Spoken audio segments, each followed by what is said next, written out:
Дагы бир маселе, мына адамдар көп сурайт, баягы тойго кошкондо, бир той кылганда адамдар, достору, тааныштары эмне кылат, акча берет. Мунун дагы карызга берет. Карызга бергенин далили алар айтат, ошол берип аткан акчаны биз эттин баасына же алтын баасына бычып коебуз дейт. Элден көп суроо болот да. Мисалы, бирөө үйлөнгөндө достору кошуп атат 5000 сом. Экинчиси 3 жылдан үйлөнүп атат. Ошол убакыт келгенде 5000 сомго эчтеке келбей калат дейт. Анан эмне кылат? Көбүнчө бүгүнкү адамдар ошону эттин баасына менен эсептеп коет. Бүгүнкү күндө 5000 сомго мисалы 10 килограмм эт келет экен.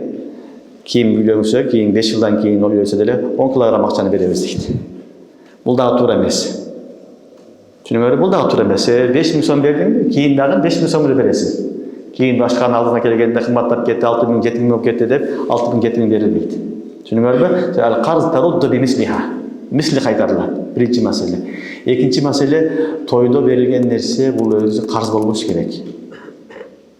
Тойдогу берилген нерсе кошумча кылып берип атасың, бул хадия болот, белек болот. Хадия ар ким өзүнүн ыктыярына жараша.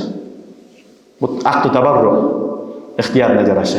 Мажбурлугу жок. Бирөө 500 сом берет, бирөө 1000 сом берет, бирөө 2000 сом берет, ыктыярга жараша.